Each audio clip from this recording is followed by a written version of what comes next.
are just joining, then good morning, good afternoon, good evening.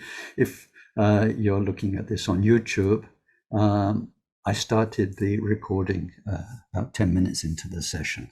So we did our beginning prayers, and I'm just zooming out to the larger view, which is about how Buddha nature runs parallel to our stream of consciousness, and our stream of consciousness is determined by cause and effect. Its very nature is interdependence, karma, cause and effect, and that the stream of consciousness is going to be with us for a very, very long time. It's never going to go overnight. And even though we have wonderful methods that help the transformation of our stream of consciousness very, very much, those methods are in themselves changing things. Their methods. Buddha nature, which is there all the time, is changeless. So the methods are things we do on our relative level. This relative level is very, very important. Now, I mentioned in the bit that wasn't recording Trangwa Rinpoche and how he'd noticed that somehow people, and I think especially, what can we say, non-Tibetans, because we can't say Westerners, because people are in the West, they're in the South, they're in Australia. I mean, Australia is not West, is it? It's South. And so modern people or non-Tibetan people love deep teachings. And I suppose the Western or modern people who come to Dharma, they must have some karmic connection because they come from a very different cultural context. Maybe they're ready for the deeper teachings. But you can't just read about Mahamudra or Dzogchen and get liberated. You can't do a simple practice and then you get liberated. So one thing that Trangwa Rinpoche pointed out is that some beautiful teachings, for instance, about crazy yogis, he said, people don't get it. Crazy yogi is a result. There weren't that many of them in Tibet. It's not like everybody practicing Mahamudra and Dzogchen is going to end up a crazy yogi. We had in our Dharmacharya lineage so many enlightened masters. How many crazy yogis? Couple. It's not where we're all going. The whole thing's not about acting weirdly. But those who were, the few who were, didn't even know they were crazy yogis because it was a result. They were enlightened by the path they followed and the situations they found themselves in. The natural enlightened activity was to act in an unconventional way. They had achieved the result, enlightenment. Their activity from an enlightened place was to be unconventional, as opposed to the conventional enlightened activity of many, many, many other masters. It's not a cause. There is no way you can act unconventionally as a cause for enlightenment. Trangwa Rinpoche said it's just crazy. But he said lots of people are trying to do that. And when we come back to the teachings we had on the view, the whole thing is a conceptual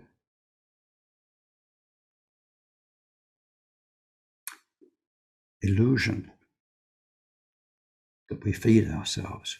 But here, much more than just talking about that, because it doesn't concern most people, it's to talk about cause and result, to say that the relative level of manifestation is going to be there even when we have very advanced practice. So where we left it last time was about the overview of the meditation practices that we're going to do. And then before we started, Neil was asking about this absolute necessity of doing the foundation practices. So in the verse we were studying, it said, unruffled by the winds of ordinary hustle and bustle. And we took that second line first, because in the commentary by the VIIIth Tai Situpa, he does that.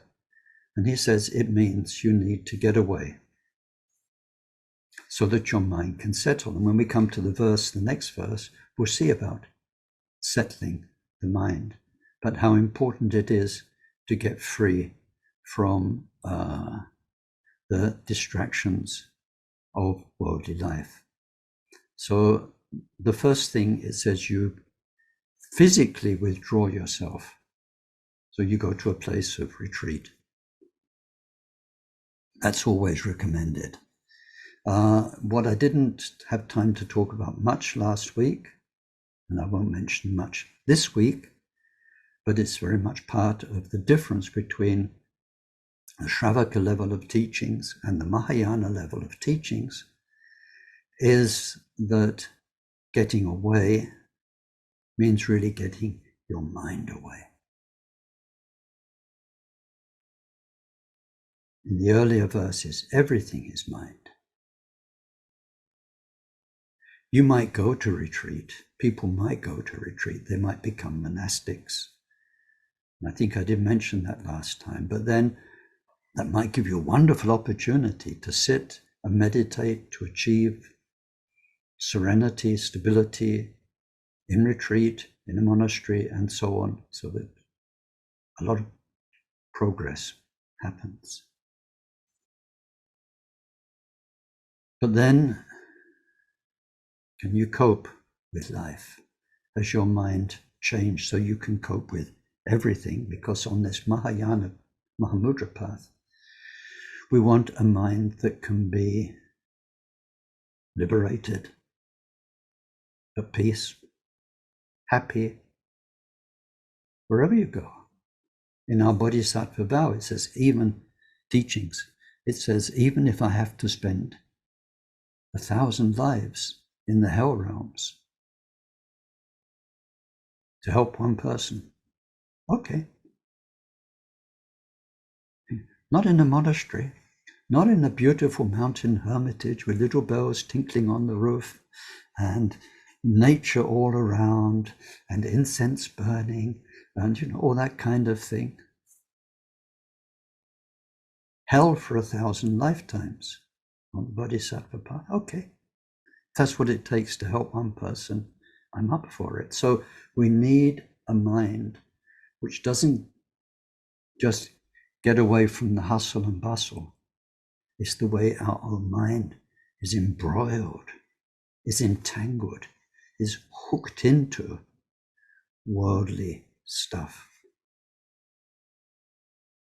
Now, this is a huge question. It's a huge question. It comes up a lot these days about, should Buddhists be engaged? Shouldn't they be engaged? And it's a huge and very, very interesting topic. I went on a Buddhist teacher's retreat once. I think we had 4 days. And that was the topic, about being engaged or not. Anyway, that's another story. But the point is, it is our mind that doesn't need to be engaged. So I'm saying this because obviously most of us here are not monastics, we're not in retreat. And so we can still practice Mahamudra. If you can't go off to physical retreat, we can still practice, because it means we need to learn to stop our mind getting entangled with what we call worldly stuff. So we'll come to that a lot in the next verse, but I want to stay on this verse. And it, as I said, it throws us in at the deep end. The first line is about this glimpse of what Mahamudra is really about. And that's very much related to a pointing out this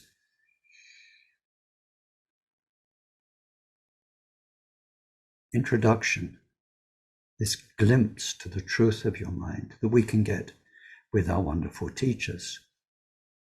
It can just happen anywhere, anytime. It doesn't need to be formal. Now, I wanted to share, and I've been looking for 2 weeks to find actually the source, and I can't find it, but I remember it, something that Dugo Chense Rinpoche said. And he was talking about when he was introduced to the nature of his mind as a young reincarnation, teenager, I think, by his own guru. And he said, when I was introduced to the truth of my mind, the changeless Buddha mind that's always been there, when the curtains were drawn apart by his teacher, and then Buddha mind was clear. He said, in that moment, I understood everything. They're wonderful, isn't it? He said, now I'm an old man. And I realized I'd understood nothing. I mean, he had understood nothing in those terms. But, you see, he had his first affirmation of the truth of our mind, which is so pure, so kind and loving, so at ease and at peace and vast beyond limit. But then on a relative level, there is first of all one's own history to deal with. It won't go away. But then if you are, and you have to be for Mahamudra, on the Bodhisattva path, you have other people to help. And they're not like you. So what worked for us may help them, but we have to learn how other people tick, what their relative reality is, and how to help them. So I just wanted to mention that in the context of cause and effect and the relative stream of consciousness. Now, what we started last week, I mentioned one, and what I want to carry on for a bit this week, is looking now at these quotations which throw us in at the deep end. So last week, in the backup document that I sent you, which was entitled Support Document for Saturday the 22nd of October, so now we're the 29th, and it's still the same support document, page 3. So the first one, do not ponder, do not think, don't be aware, do not cultivate, do not analyze, leave mind to itself. 6 things. The Tilopa's 6 nails, they're called sometimes. So I talked about those last time. Then there's a quote from Nagarjuna, which tells us about an elephant. Now, this is one, it says, an elephant that's been trained. There are other quotes in the Mahamudra teachings where the elephant hasn't been trained by humans. So let's take this one. It's an elephant that's been trained. Like a mind which has entered a relaxed state, has stopped running to and fro, and is naturally very calm. So, of course, there were elephants naturally in India, and when you see them, trained elephants, they give this feeling, this huge thing which is so calm and obedient to its human trainer, master. It's a special word for those. I forget what it is, Indian word. Anyway. Mahout. Mahout, thank you very much. A mahout, So this huge beast, which gives this huge tranquility feeling and obeys the Mahamudra. So a mind which has achieved Mahamudra is strong and serene. My best friend, through whom everything for me happened, took me to India, introduced me to everything. My teacher, Samiling, Katia, so on. It's called Bell. And when we were in India together in 1970, at one point I stayed in Dharamsala. He went off to Darjeeling and to Kalu Rinpoche. And he came back and he was mind blown. And Kalu Rinpoche, he had an interview and Kalu Rinpoche was talking to him about shamatha. And so when they were talking, Bill asked a question, I forget what it was. And he said, Kalu Rinpoche just looked at him and said, look, can you do this? And then he just sat and shared his mind with Bill. There was nothing happening.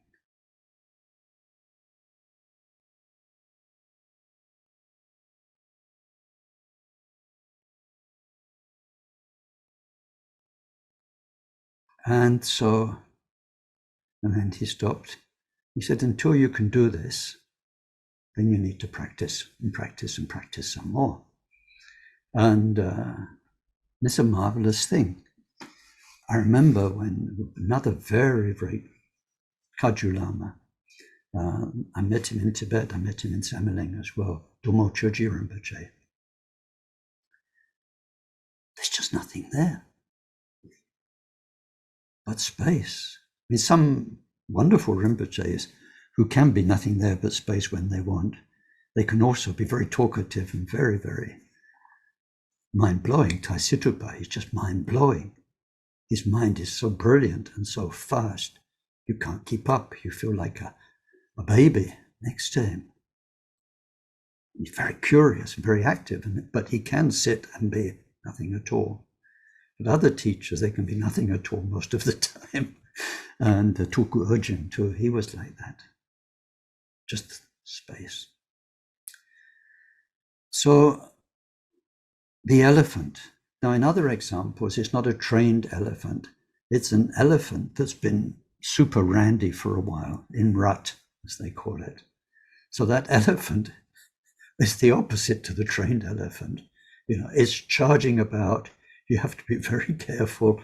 It can smash trees. If there's a female, it will just going for it.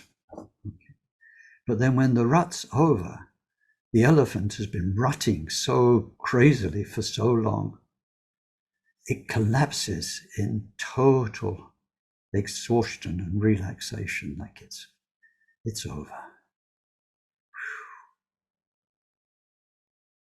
It's over.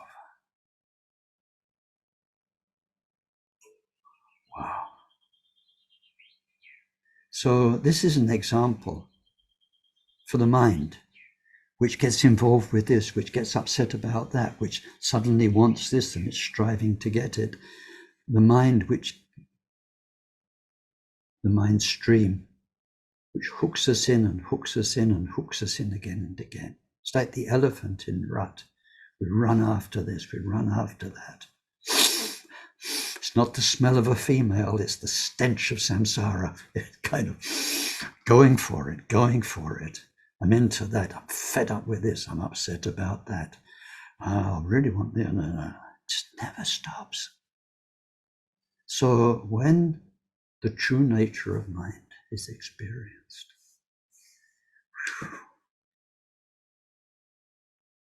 and that's how it really is. Could be like this all the time. Everything's there that you could ever wish for. Better. Better. So the elephant is one example.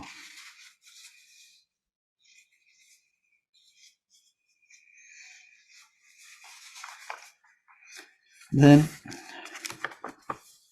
There's one quote from the Lord of Retreat. It says, "Do not see fault anywhere." This is a very, very interesting teaching. There's another one often quoted from Naropa, which says, usually the quotation you see is, "Do not see fault in others." You'll find that on social media and here and there. And, well, of course, we can't go back and ask him, but it's tricky. It's not, do not see fault in other people. It's not just that. It's, do not see fault in what seems other. So it's about the dualistic nature of mind. The dualistic nature of mind can even be seeing fault in yourself, not other people. It feels like there's a you, the Buddhist on the path, the practicer, the bodhisattva, and there's you with all your old habits and your desires and anger and so on. So in what we're going to, the result, the end, the deep end that we're getting a whiff of through these quotations, where we'll end up, there is no other. There is no self and other. And there is no fault. Everything is perfect. Everything is perfect. Not that we're telling ourselves everything's perfect. Everything's perfect, Okay, my big toe hurts. No, it's perfect. My big toe is perfect. The hurting's perfect. Or she said this to me. He said that to me. Or Putin did this, or whatever. We're not telling ourselves, hypnotizing ourselves, following some kind of party line. Everything's perfect. When we get to the result, everything is perfect. When we get to the result, which is beyond concept, then, well, it's beyond concept. So there's no way I can tell you words and ideas that make clear how and why everything is perfect. It's not perfect because of blah, blah, blah. It just is perfect, including what's happening on this relative level. How could it be any other way? That's why it's perfect. This person's karma is to be in this world with these people at this time. Of course it is. Karma is ineluctable. No one up there can stop it happening. That's why it's perfect. And within it, in every moment, there is this Buddha mind. But anyway, that's blah, blah, blah. When you get to the end result, we're looking at here, everything is perfect. So not seeing fault anywhere. And then do not foster longing for signs of progress, because that gives an idea of a me who has progress to do and so on. In the end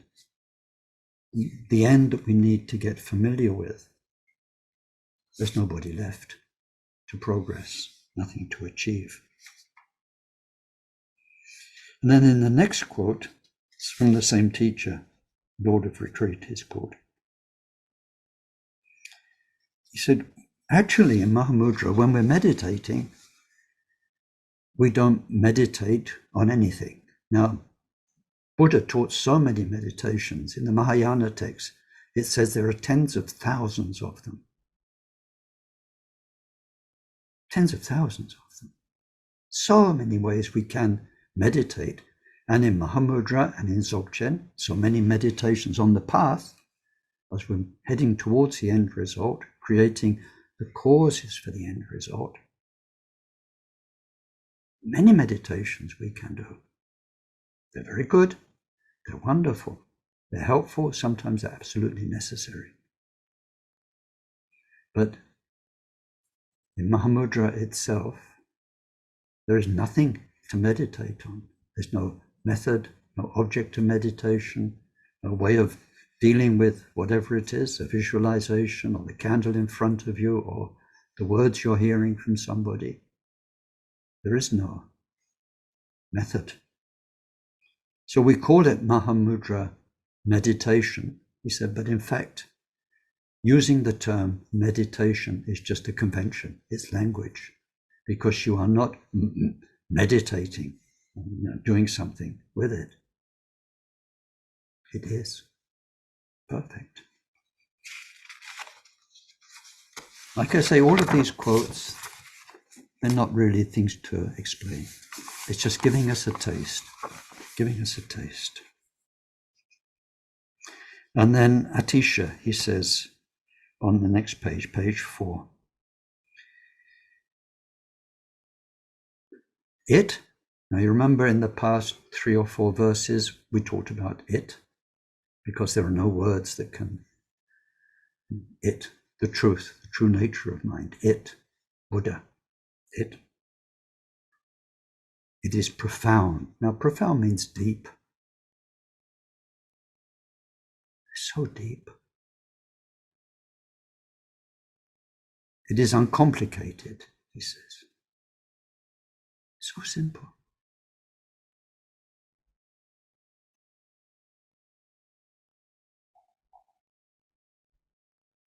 It is lucid, crystal clear. Lucid means light, lux, lucid, Latin, light. It's like something when a bright light is shone on it, you see every detail.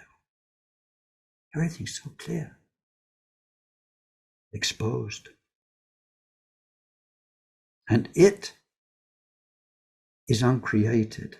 So it, the state of Buddha mind, is not created because you did something with your body, or you did something with your breath, or you did something with chakras and energies and held them in. That is creation, causes and conditions coming together to produce a result. So you can. That's why there are all the meditation methods which show you. And I really wanted today, but we don't have time to share Gampopa's story, because Gampopa's story is, how can you say, is something that slips through the net. In Gampopa's story, you get a lot of information which is normally secret Vajrayana information. So what I'm thinking I might do is do what they call in French an hors-série. Not a Saturday teaching, but coming up in a couple of weeks, we have one of the 4 big Buddhist festivals, Labab Duchen, when we celebrate, commemorate the Buddha coming down, returning from the heavenly realm where he liberated his mother's mind. And so that's in the midweek somewhere. Maybe I'll do a session then of Gampopa's life. I think that would be nice. And anyway, it will be recorded and on YouTube afterwards. But anyway, he says, Atisha, profound, uncomplicated, lucid, not created. It never arose, it will never cease. It's primordially pure. We call it Dhammadhatu. Its very nature is nirvana. Then he says, behold it with the fine eye of mind. Behold it with the fine eye of mind. Now, one thing we'll be doing as we go through the Mahamudra journey is learning not to see, to know with our mind beyond the senses. So what will happen as our mind matures and awakens won't be something seen or heard or felt. Now feeling, the 5th sense, it won't be smelt, it won't be tasted. or the fifth sense, the nerves, it won't be a sensation, physical sensation. The awakening will be a knowing. And so when we come to our detailed verses, we have 5. 4 and 5 are about Nyam and Tok, experiences and realization. It's about that. But these are what are called seeing with the eye of mind. That's why Atisha says it's profound. That kind of knowing with the mind. So experiences will happen. Our visual field will see Pure Lands as time goes by. We will hear differently, and even when the nose sense is awakened, we smell the purity of enlightened beings and so on. There will be, but this isn't what it's about. These are temporary experiences, relative, conditioned experiences created by causes and circumstances. It is uncreated. So it is an inner knowing called seeing, but it's a knowing that's done with the eye of mind. So when we look at eyes in other places, we have the 5 ways of seeing called the 5 eyes, our water bubble eyes, and then we get the divine seeing, like devas have, and then we get the Dharma eye and the Prajna eye and the Jhana eye. That's not for today. But we learn to see with the eye of mind, which means to know. And he says that will be undistorted by concepts. What is known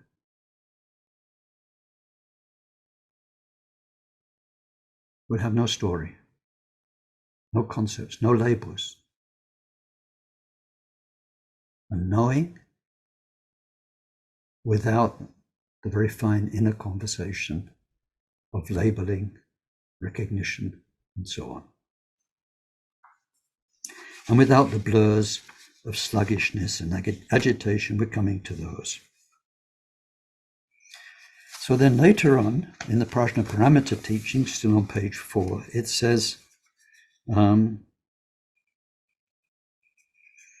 cultivate Prajna Paramita, finest knowing, involves cultivating nothing whatsoever.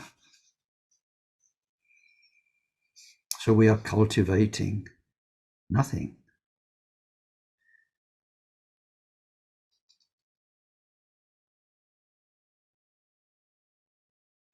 And then it says, to cultivate Prajna Paramita is to cultivate space.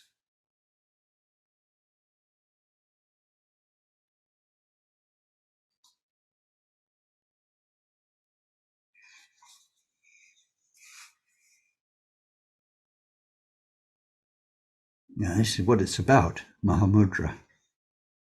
Cultivating nothing. How do you cultivate nothing? How do you cultivate nothing?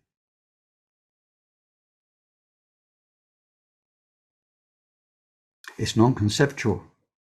You can't cultivate nothing by telling yourself it's nothing. You can't cultivate nothing by telling yourself, but it's all void. You know, you're looking at life and you're saying, yeah, but he's void and she's void and the words are void and this is void. And yeah, it's all Buddha. It's all. Telling yourself a story is not it. It may be helpful on the way to just to disintoxicate our normal storytelling of he's him and she's her and this is that and that's war and this is peace and all those things. It may be helpful to take away the solidity of the way we invest things with ourselves and get caught up, get totally entangled in the whole mess of samsara. It may be helpful to say words like, yes, but it's like a dream. Yes, it's nothing.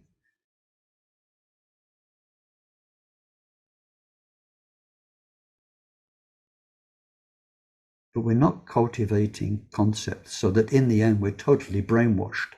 And Mahamudra is going around, yeah, it's all void. Oh, look, it's like a dream. I got it, I'm liberated. Hello, dream.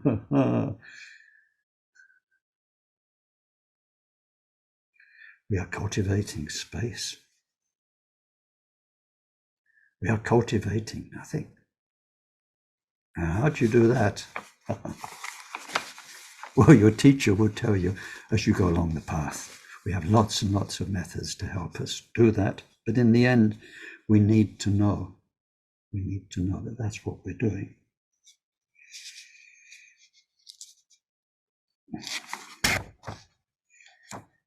And it says the seeing of voidness does not involve sight. And then it's like seeing space. So we're on page 5 now. It says, how do you see space? Like just now, I assume you're looking at a screen. Okay. So by definition, if you can see the screen, between you and the screen, there's space, right? Can you see that space between you and the screen?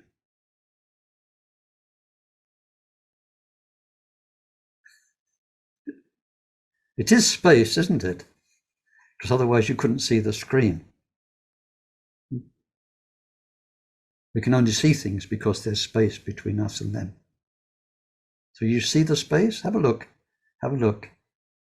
You see the space? I mean, it's there for sure because you can see the screen. So can you see the space?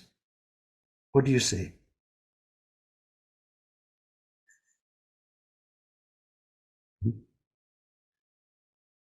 So with this, remember in the earlier verses of the view, it's why the view is so important.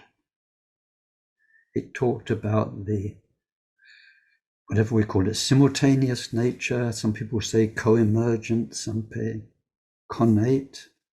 As things happen on the relative play of our unique consciousness, then at the same time as each moment happens, it is present. That's what happens is dharma. What we experience is dhammata, the nature of that moment, the true nature, which is liberated, pure, clear, Buddha, mind. So just now you can see space because you can see the screen, right? The screen with all the shapes and the colors, the relative conditioned reality, that's a Ken talk, interdependence.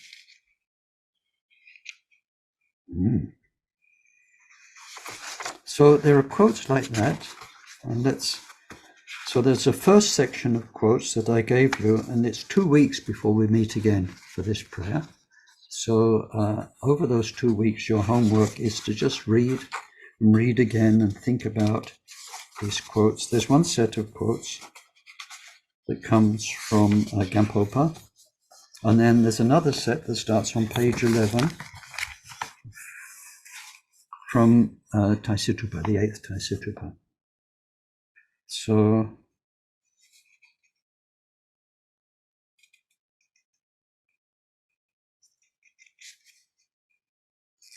there's one on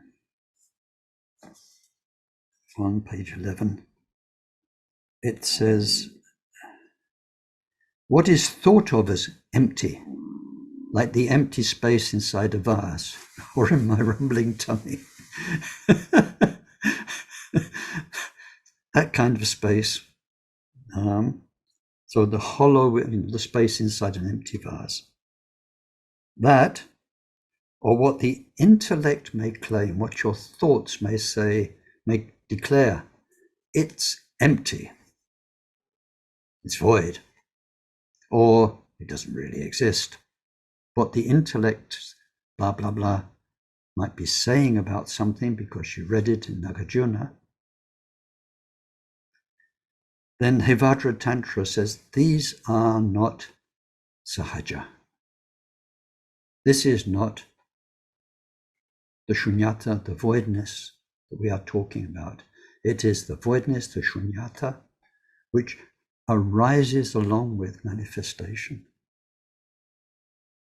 It is the clarity of mind with which manifestation appears. So like when you look at your screen, if you're seeing the screen clearly, at the same time, you're seeing the space in between clearly.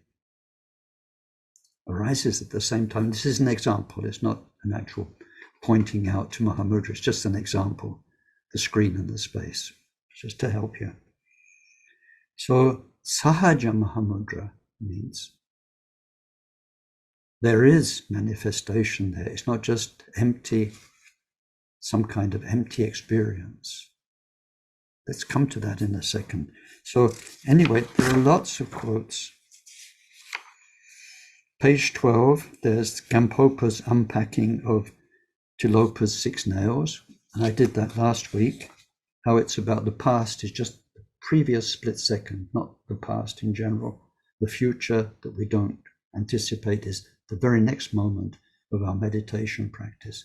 So in Mahamudra meditation, the space we cultivate, space means nothing's there. What's not there?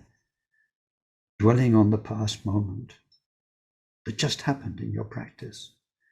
Anticipating the next moment of your practice, not there. Involvement with defining or doing something or engineering the now, not there. It says, let it be. We're just letting mind be. Now on page 13, it does say from both the Guhya Samaj Tantra and from Hevajra Tantras. This is quite interesting. It says, practicing Mahamudra, or Dzogchen's the same, will produce siddhi. Siddhi means special accomplishments. So there are many siddhi, special accomplishments, that come as a result of method. You do certain things, yogic exercises, you do the method of dream yoga, for instance, you attain lucid dreaming, mastery of dreaming. It's all about mastery, control over the elements, power. As your microcosm is awakened, it can affect the macrocosm around you helpfully, and so on. There are methods that one can apply to attain that. Now, anything that can be attained through those various tantric methods, yogic methods, alchemical methods, and so on, they will happen naturally if you only practice Mahamudra. For instance, people, it's very wonderful, they go to 3-4 year retreat to practice the 6 yogas of Naropa, which produce, if they're done properly, various siddhi, accomplishments in their own areas. But if one practices simply the Mahamudra of Saraha, those accomplishments will manifest all by themselves. So it says at the bottom of page 13, Buddha taught that which retains signs, it means methods, yogic methods, produces siddhis with signs. If we remain in what is signless, means without any characteristic at all, that also produces the siddhi that have signs. So we stay in the nothing, we stay in the shunyata, which is Mahamudra, but on a relative level, wonderful things happen to help other people. Miraculous things, special things, because we stay in the purity of Buddha mind. So there are many quotes like that, and now I think I should stop with those quotes. Please, please, please do read them in the support document you got. Spend a bit of time with them. And I want today now to go on to the next verse, which is the first of our 5 detailed verses. And this one is about shamatha. So I give you the Tibetan transmission. Trarak toppe walap rangsarashi, yome semji chuo langine, chingmuk nyokpi drima dangtralwe, shine jamso mio temparasho.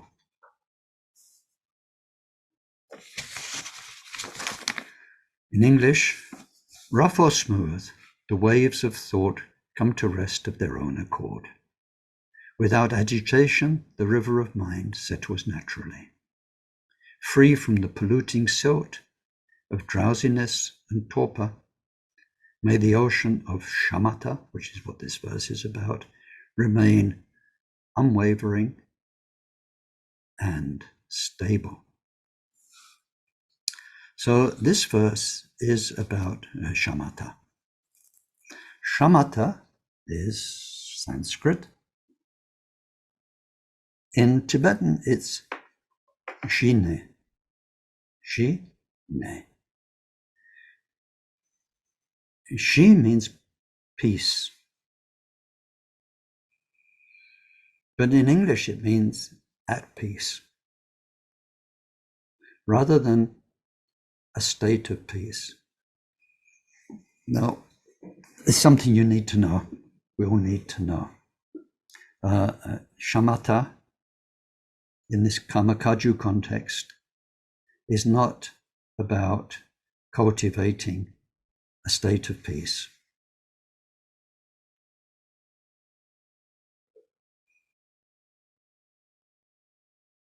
It is about cultivating a state of peace. That's what we do. That's what the method is all about. But the end that we're aiming at is not to cultivate a deeper and deeper state of peace. We need to be at peace with our own mind, not in a state of peace, not like some enormous cosmic sleeping tablet where you're a Buddhist practicer and you're so chill, man. Just kind of peace. You can sit down and you're gone. So Tai Situpa, present Tai Situpa, when he was talking about this, he says, of course, many people practice shamatha. They lead busy, tense lives. And it's wonderful that you can sit down and you have a method and then you feel peaceful. And then he said, then at least you can go and face your wife and family without getting really upset at them because you're so tense from your day's work. A state of peacefulness, a feeling of peacefulness. Akon Rinpoche used to say, if you want that, go to a massage parlor, go to a beach. Don't bother sitting for hours, struggling with meditation. If we just want a state of ease, serenity, where you feel good. So I've mentioned it many times before. I don't want to spend a lot of time today, but it is important to know because you hear it all the time. Buddhists say, oh, I had a good meditation. And they come out of Samiling Shrine Room, I had a good meditation.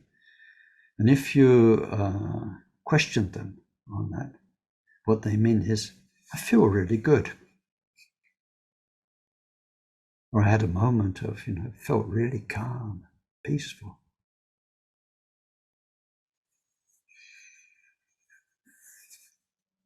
So it's not about that.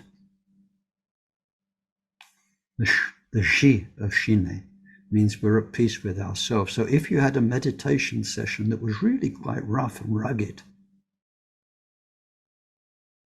but you were dealing with your own distraction, your own anger, your own desire, your own jealousy, pride. And you were struggling with it and it kept coming back. And you're there trying to do your hours shamatha. But if you were doing that as the instructions say, and it's helping you to be more at peace with yourself, more wise about yourself. That is an excellent session. But in fact, there is only one definition for whatever practice you do of meditation, not just shamatha. There is only one definition of a good session. It's not what you experience. It's not about feelings, sensations. There's only one definition. You did what the instructions said. That's it. Sometimes meditation practice can really turn us inside out and upside down. But if you were doing what the instructions said, then that was a good session. It's the only definition.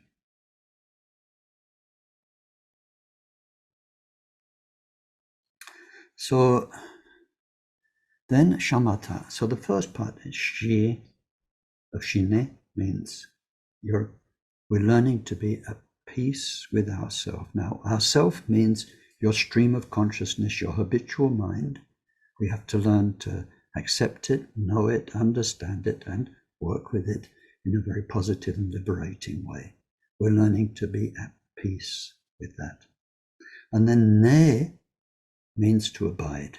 Shine means we abide in goodness, in virtue. In VIIIth Tai Situpa's definition, then the ne means to abide in what is good, what is virtuous. So we're learning to be at peace with ourselves and to abide in good.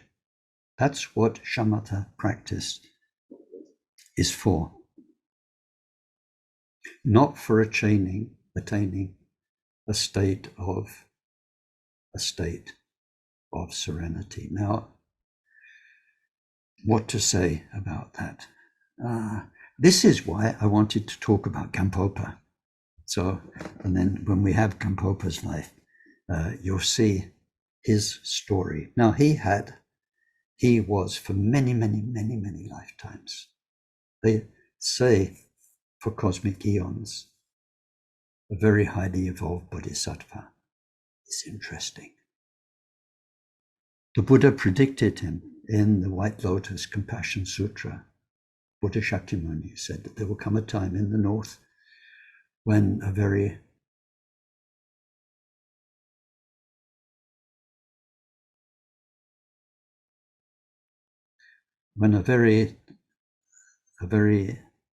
wonderful doctor will teach. Sorry, I was having a moment there. I got a bit electrified just thinking of Karmapa. It's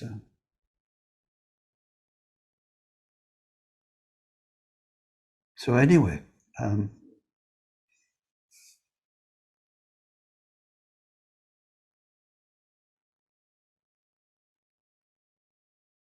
He'd been for many lifetimes a very great bodhisattva, and Buddha predicted him. And then in his story, he grew up, son of a doctor, he learned medicine, he married, had two children. Two children were killed by a virus, fever.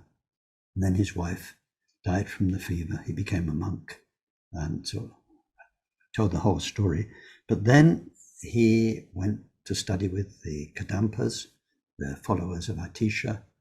And because of his past lives as a bodhisattva, so focused here on the shamatha, he very soon mastered shamatha. And in his mastery of shamatha, he could spend, some texts say a week, some texts say 2 weeks, in absorption. So he would sit down and his mind would be absorbed. He wouldn't need to get up, go to the toilet, eat, drink, anything. His mind will be absorbed.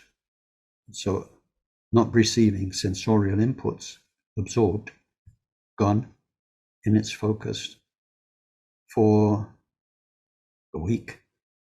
2 weeks, he was very, very, very good at shamatha. So the story is that he ended up with Milarepa. That story is a really lovely story. It's the one I'm going to tell. How he left the Kadampa masters and ended up with Milarepa, and how Milarepa made him wait, and so on. But once he was practicing with Milarepa, very early on, Milarepa said, so this is let me say, it's an oral transmission that I got from Khenpo Sultim Jamso, I think. He said, Milarepa said, well, he'd already knew Khenpo had given his own story of the practices he'd done. And so Milarepa asked him to do his best meditation, right? So I imagine this one so vividly. I imagine I'm in Gampopa's robe. So Gampopa, up to that point, such a good monk. And he'd been with the Kadampa tradition. They were purists, they were reformers, trying to put everything back to the original Buddha's intention. So, he was a perfectly behaved monk there in his robes with his shaved head in front of Milarepa, who was maybe wearing or not wearing clothes, with his dreadlocks and so on. And Milarepa says, okay, show me your best meditation. So of course he's on the spot, and Gampopa sits and he goes into deep absorption, shamatha. Not just shamatha, but shamatha with the kind of insight that he'd been taught. And so then Milarepa says, yeah, okay, thanks. So how long do you do this? So Gampopa, he was very special. He said, and I suppose quite proud, he said, well, I can do this for 2 weeks. And Milarepa says, 2 weeks? And Gampopa says, yeah, 2 weeks. You waste 2 weeks like that? and then Milarepa says, I'll show you meditation. And then Milarepa shares his Mahamudra mind with Gampopa, and Gampopa is completely phased. It's like he had it all sorted, you see. All the Bodhisattva teachings, the Mahayana teachings, you go through, there's 9 phases of shamatha, absorption. And so he was good at that. What he was doing was sitting in phase 9 when he was in front of Milarepa. And then now all of a sudden, there's a whole different experience of mind, Buddha mind. He freaks out, literally he freaks out, according to the way Khenpo told me. He starts taking his clothes off, his robes off, because Milarepa's there, naked or just with a bit of cloth. He just wants to be like Milarepa. He says, I want to be like you. And Milarepa has to calm him down and say, you can stay exactly as you are. Put your clothes back on. And you don't need to look like me or act like me, but you do need to learn my meditation. In particular, you need to learn Tummo. And Tummo was one of the main vehicles of meditation that Milarepa taught Gampopa. So anyway, I wanted to tell that story because shamatha is, well, now let's look at the verse. It says in Tibetan, Trara Topiwalap, the gross and the subtle, rough or smooth, the waves of thought. Now, thought here means mental activity, stream of consciousness activity. Rough and smooth, or gross and subtle. Gross is what the mind's doing. So I'm sure all of you meditate, you've observed your mind. and you've seen what it thinks, what it feels, the stories it gets into, where it goes. That's the gross. The subtle is your awareness of the gross. So you're there sitting and aware of the jealousy, the distraction, and so on. So whichever one it is, those waves of mental activity, of consciousness activity, it says, come to rest of their own accord. Come to rest. So as our journey through shamatha evolves, they come to rest. Not because we do something with them, not because you do something with the anger, you do something with the busy mind, distracted mind. What we do with our mind in shamatha enables those things to come to rest of their own accord. Now, not in our following the Mahamudra prayer, in which, as I said last week, many things are implicit, but in the leaving the worldly hustle and bustle, going to retreat, then in other places it says, when you first go to a long retreat, if you're going away and you may be never coming back, first it's very important to deal with your worst mind poison. So if it says, then we get all the instructions, if anger is your worst poison, you need to do this meditation. Or if just a busy, distracted mind is your main poison, you need breathing meditations and so on.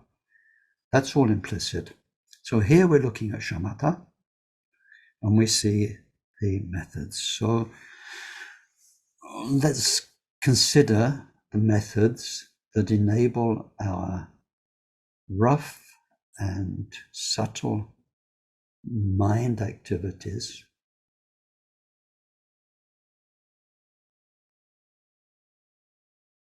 to come to peacefulness, so we're at peace with ourselves. What are the methods? Shamatha involves a focus most of the time. There is shamatha with focus, and there is shamatha without focus. When it's with a focus, which is where most of us start, then the focus can be sacred focus or non-sacred focus. And then the sacred or the non-sacred focus can be external or internal. And then more generally, we have breath related shamatha. So when we start to learn about shamatha, that's what we learn. Shamatha with focus, sacred or non-sacred. So sacred focus could be like a Buddha image that we focus on, or a seed syllable. It has the added value of, as long as we're focused on it, that image of Buddha or that seed syllable is being imprinted in our mind. Non-sacred, we look at a candle flame, a rock, a distant mountain, a space. It can be internal or external. External is something we look at, or sound we listen to, or something we touch, and so on in mindful practice. Or it can be internal, where we concentrate on, for instance, that sometimes we visualize a white ball of light just in our third eye place. So that's called internal because it's inside us. It's not a ball of light out there in space. It's not like looking at a street lamp at nighttime. If you're meditating in your bedroom and you've got a street lamp outside, that's external. If we are imagining a ball of light in our third eye, that's internal. Internal can be sacred or non-sacred. So what happens in Mahamudra training of shamatha is we go through all those various methods with focus. We need to experience them. And then when you've got, for instance, a non-sacred external focus, like a candle flame, then we learn to do that. Looking at a candle flame. But also we have another one, a variant, where we have a mirror. And we look at the candle flame in the mirror. And so on. Each method brings its own benefit. But then, and this is the interesting bit, through all of those focused ones, we acquire the fruits, the results of shamatha, where our mind is still. And then we can be in the stillness without that stillness relying on any focus. So how does it work?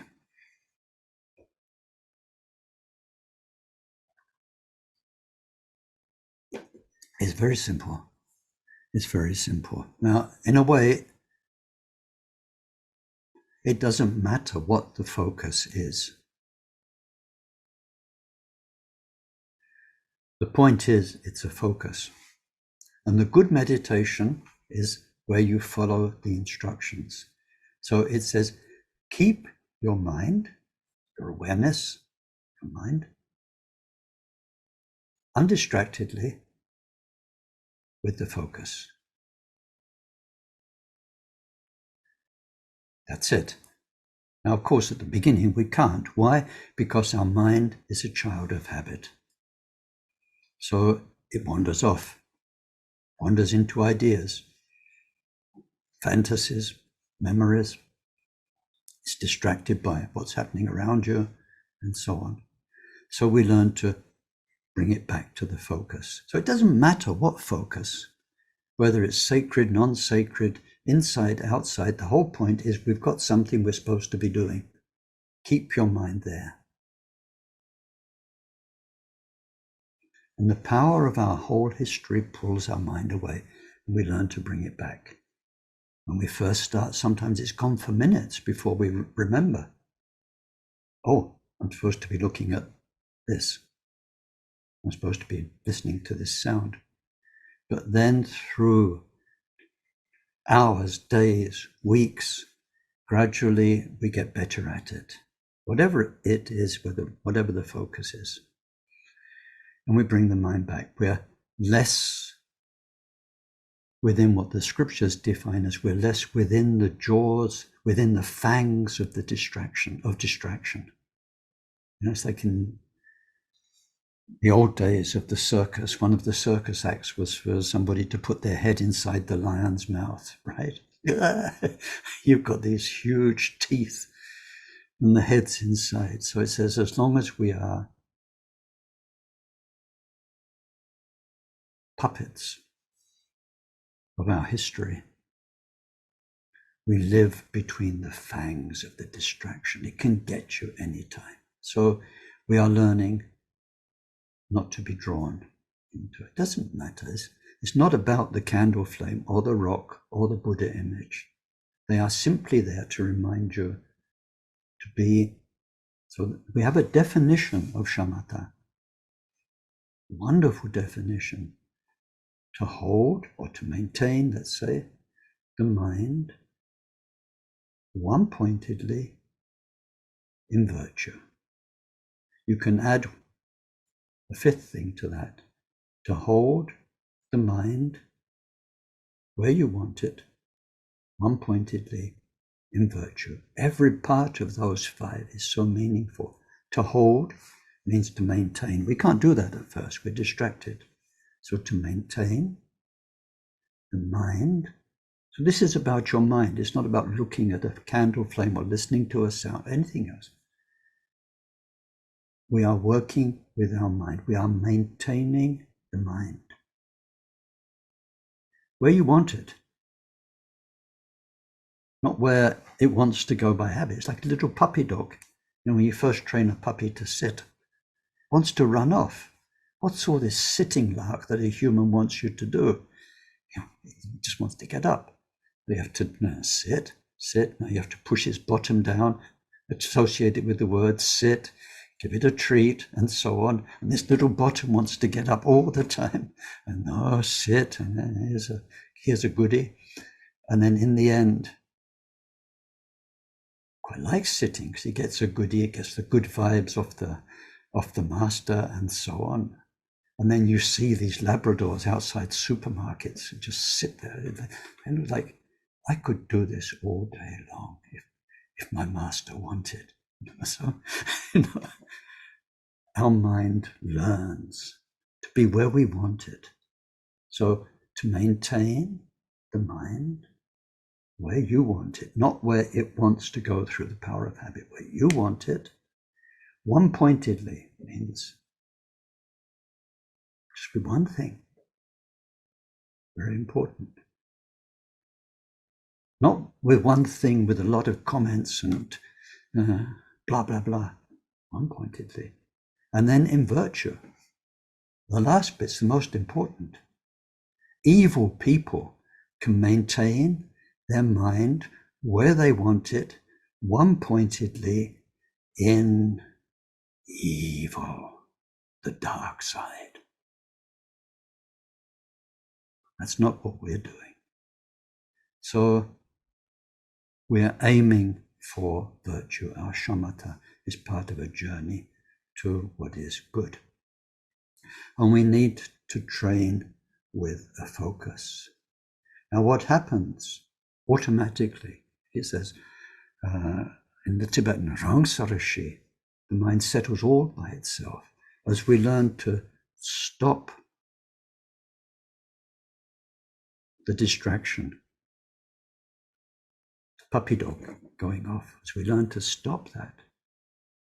This is how we cultivate the nothing, cultivate the space. We learn to stop what invades the space. Then automatically, as the mind stays with its focus, then we get peace, physical well-being. We feel good. So with the traditional training in shamatha, we work through 9 levels. The first level is called the first dhyana. That's where lots and lots and lots of effort goes in to get there. It's an achievement. So dhyana in Tibetan is tingedzin. Tingedzin. Ting means the very depths, right down at the bottom of it. Ting, and then zin means to hold it there. We're holding our mind in the depths. So with the first dhyana, we're learning to be not distracted, but then once we are one-pointedly, then how to explain this in a few words? It's a whole study, the shamatha and the dhyanas, but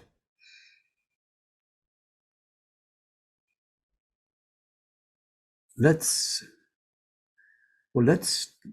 take the example of what they do in the Theravada tradition. They train in the dhyanas with what they call kasina. Kasina are objects related to the elements. So the first kasina is the earth kasina. You build a yellow square. That's your focus of meditation. And in that tradition, you actually say the word in your mind or out loud, earth, earth, earth, earth. So you're bringing your mind with its focus. It helps. You're not just sitting there with your yellow square on the ground. Well, there are all sorts of instructions, how you build it, how far away from you, how the angle of the eyes is, and so on. It's there. But with time, when you're no longer distracted, then of course the object's there and the visual imprint is coming into your mind. These days we'd say the visual cortex. You realize there's what they call the mind counterpart, or the mind image of the square earth. And the mind gets absorbed into that mind image. So it wouldn't matter if you did shut your eyes or blink, the mind image is there. Now, when that's there to the exclusion of all else, so that you are gone, literally, there's just that. So then what happens if you do that? I hope this isn't too much of a detour.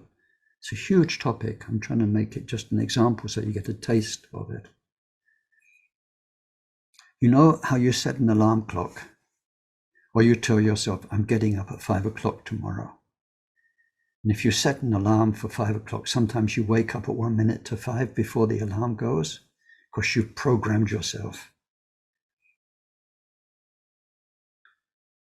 What you do when you're accomplished in shamatha, you say, I'm going into the absorption, in that case of the earth kasina, for 2 hours, or 1 day, or in Khenpoken's case, 2 weeks. And then you're gone. There's nobody at home. You know, people come and say, hello, Khenpoken, it's Ken. I think Khenpoken will be gone because the sense doors are shut. Everything's shut. You are absorbed in the mind reproduction of what you've been focusing on. We don't do this in Mahamudra. We do some, can you say, we shortcut in many ways. It can take many years to reach first dhyana. Now in the first dhyana, depends on the version, but let's say in one way, you've got 4 things. You have thought, because there they actually think the word earth, earth, earth, earth, earth. You have analysis, yellow, square. So even if you're not saying the words, you're holding your mind in this yellow square. There's analysis. Because the mind does become absorbed, then there will be 2 things: physical bliss and mental happiness or well-being. So there are these 4 factors in the first deep absorption: thought, analysis, physical bliss, and mental well-being, mental bliss. Total absorption. It's called the first dhyana. In the second dhyana, even though that's totally absorbed, one needs to train now in no more thought, no more analysis. Just being with the object in the absorption with physical well-being, mental well-being. And then it goes on. In the third dhyana, then you've got physical well-being and mental well-being. And then the mental well-being needs to be dealt with because you feel good. You might not like the sound of this, but it's got to go, because where we're heading for is equanimity. Not good. So in the 4th dhyana, there is nothing but equanimity. There's no more happiness, there's no more suffering. There's such vast equanimity. Then there's a special aspect of this which is sacred, and which is where advanced meditators stay in order to become arhats. So 4 dhyanas, special aspect of the 4th dhyana, and then we get 4 formless meditations: limitless space, limitless consciousness, neither cognition, nothing whatsoever, it's called, and then neither cognition nor absence of cognition. So anyway, there are 9 levels. If we take shamatha to its full conclusion. If we did that, then the one leads to the other, because at the end of the first dhyana, it's great. The mind is absorbed. Your body is blissful. Your mind is blissful. But there is still thought and analysis, and they're gross. They've got to go. And then by the time they've gone, then yes, but. Now, the grossness means there's still something there that's related to your samsaric history. It's got to go. And you only see how gross something is when you're quieter. So we go in and in and in.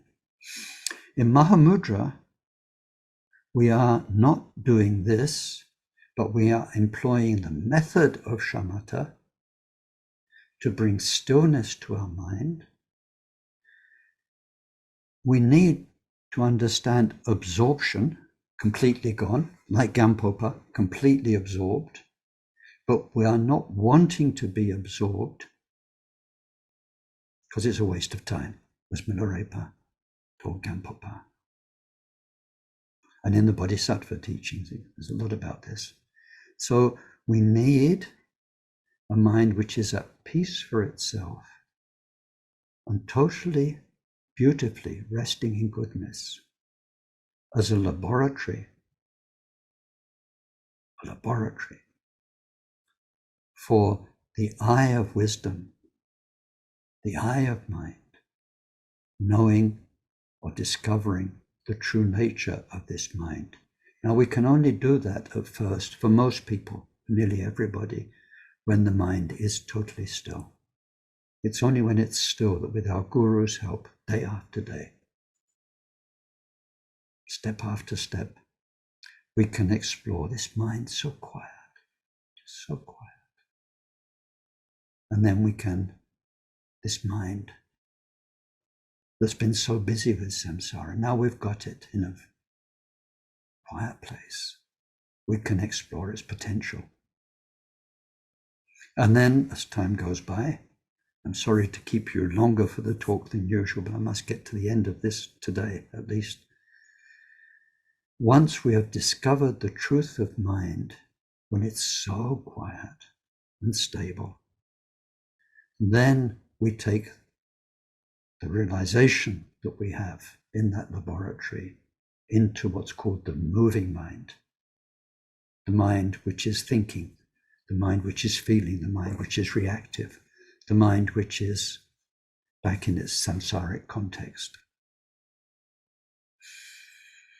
So I think that's plenty for today. So let's dedicate this. Next week, it's the monthly Tonglen, for those of you who are doing that. And so we come back to our Mahamudra teachings in a fortnight's time. Let's dedicate very, very specially that our shamatha practice is absolutely the perfect basis for our Mahamudra accomplishment, that we don't get distracted by physical bliss, mental bliss, that we never waste our time, and that we learn one-pointedness, non-distractedness for its true meaning. Sonam diye tamche zikpane topne nye pedranam pamchene je kanachi palap trukpaye zipe tsole drowa drowarasho janchob semcho rinpoche maje panam jejochik jepa nyampa me padam kongne kongdu perwarasho dewa diye nyoduta chacha chenpo drukjone Rowa chikjang malupa, deye sala kaparasho.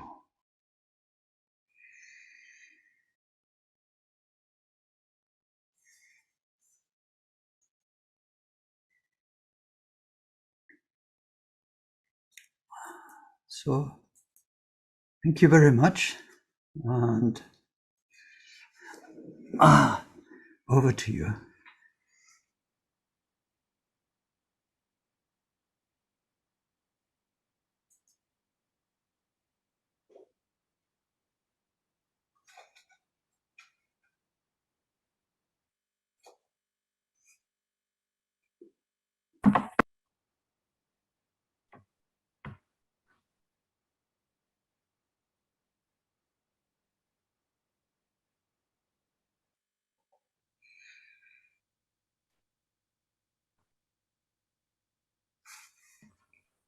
Goodness me, everyone's obtained one pointed absorption in stillness by the sound of it. I just wanted to say that once we attain purity or the end result, and this miracles can happen.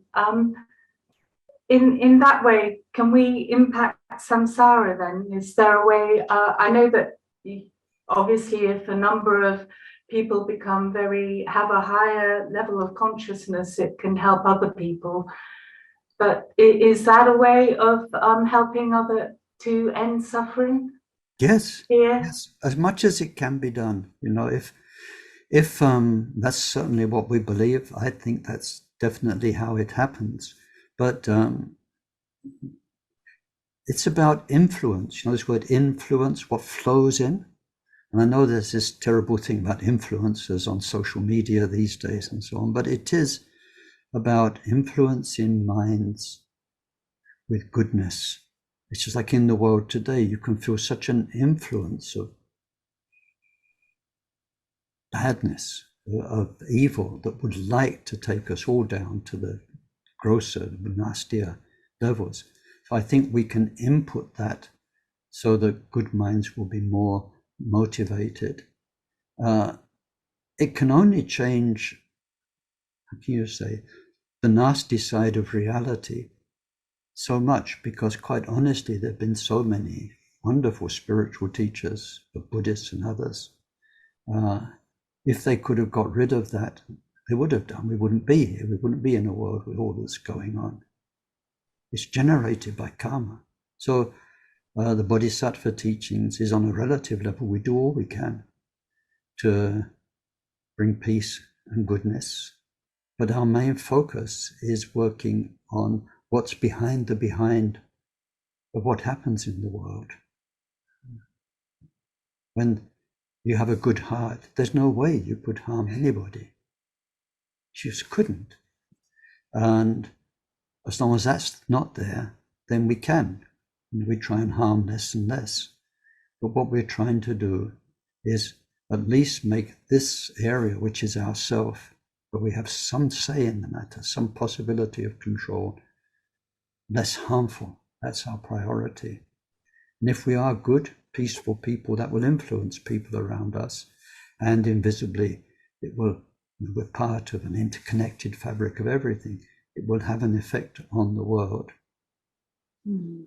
But when Buddha achieved enlightenment, 2005, it didn't all over the planet. It's not as though wars stopped, people stopped rowing with each other, violence stopped. But what Buddha did do was to perfect his own mind and help the tens of thousands of his followers at that time become non-harmful, and their teachings and their influence has this snowball effect. This is mainly what we are aiming for. It's a huge topic. Like I said, that meeting I went to where we talked about engaged Buddhism, non-engaged Buddhism, and so on. It's a very big topic.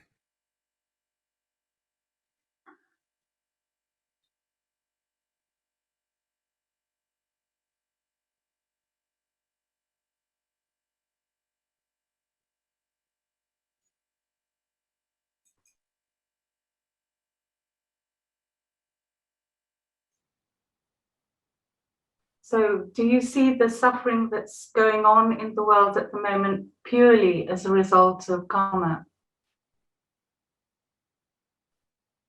Yeah, but of all of karma, it's not just what's happening as a result of past karma, is the way people are handling it and reacting to it is a result of their own mental karma, which is ongoing, their attitude, their feelings, their way of defining things. This is our mental karma, the way we tell ourselves the story of reality, what's happening.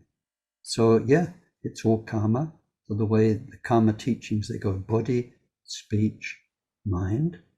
What's happening, what we witness, and that's a story that's already written by what people did in past lives. That's mainly their body and speech karma from past lives.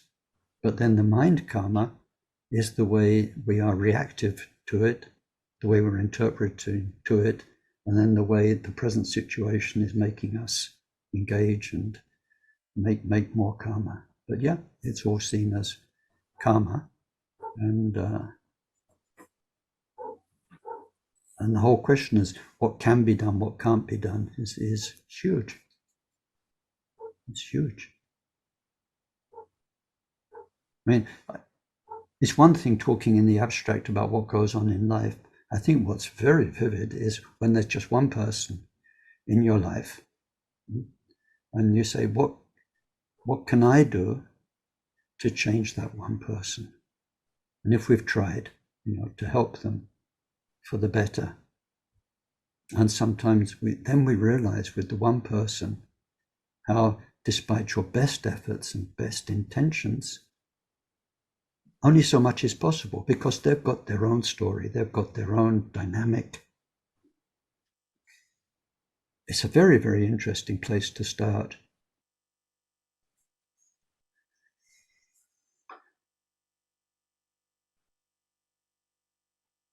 But certainly in the Bodhisattva teachings, all the teachings like generosity and right conduct, and then forbearance, that's so much to do with what people call the real world. How can we, if it's possible at all, how can we bring goodness, harmony, friendship, cooperation, all the positive things? How can we do it? It's very much part of it, but overriding that is the fact that we've only got a short window of life, human life. And if we can actually make our own minds and hearts better,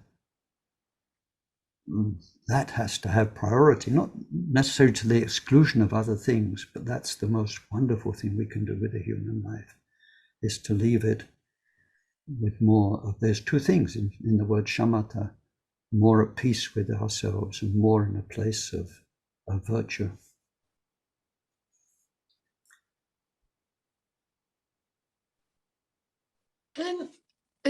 Susan here, hello. Yeah, hi Susan, yeah.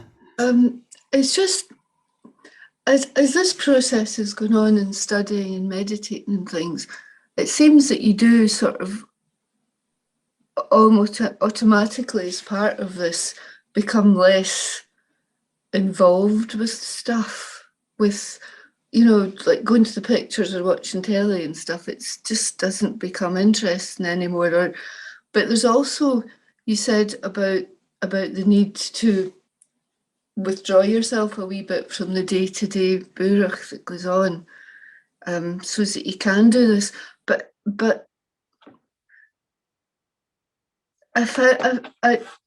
how do you still maintain contact and compassion and feelings for people when you're sort of pulling away from all the day-to-day?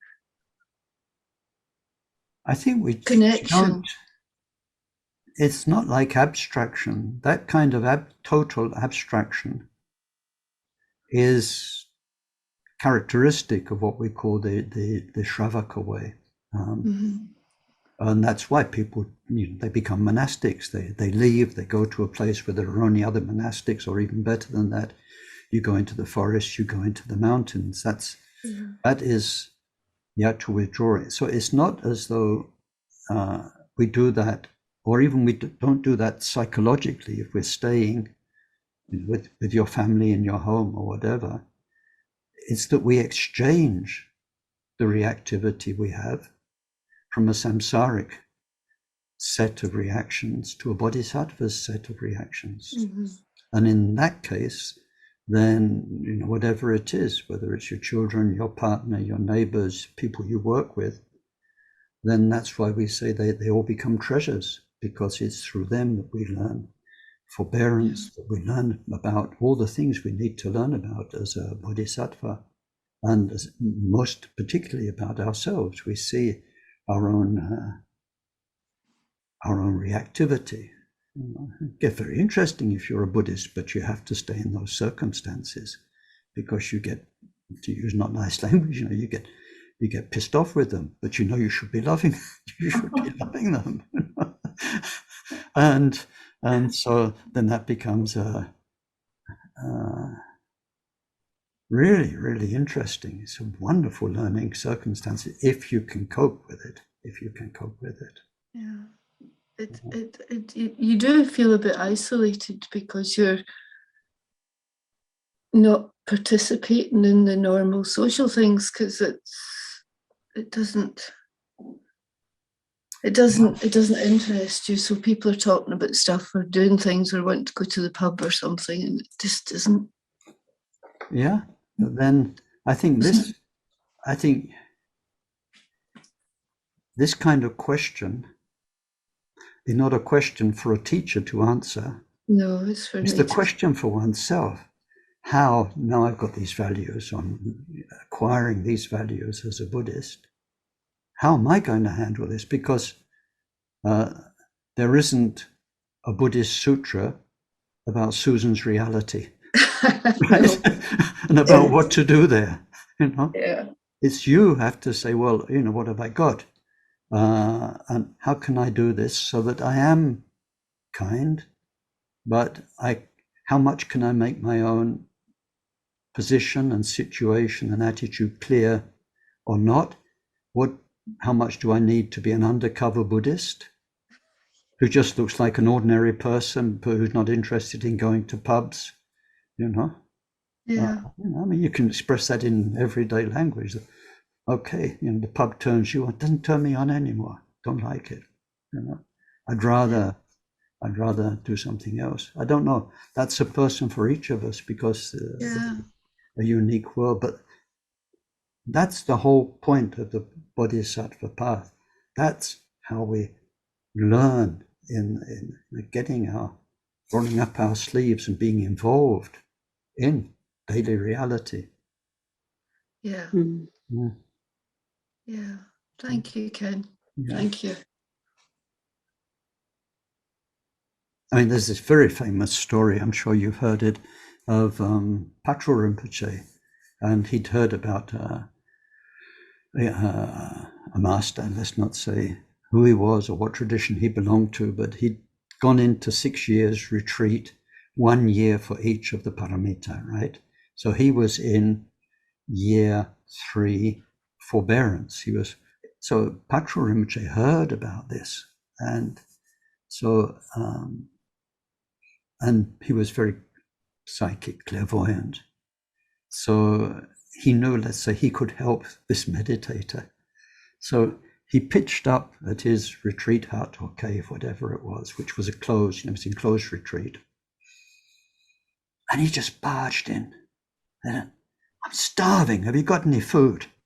And the guy said, you can't come in here. I'm in retreat. And he said, yeah, sure, I know. It's great, isn't it? They look after you. They bring you food. Nobody bothers you. Cushy life. But I'm starving. You must have something. So he starts poking around his retreat place. And the guy is no, you've got to get out. You've got to get out. You're not allowed in here. Find food somewhere else. And so in the end, the monk who's meditating actually physically is trying to throw him out, and he's really fed up. And then Patrul turns around and said, what are you supposed to be meditating on? And he says, forbearance. And then he realizes,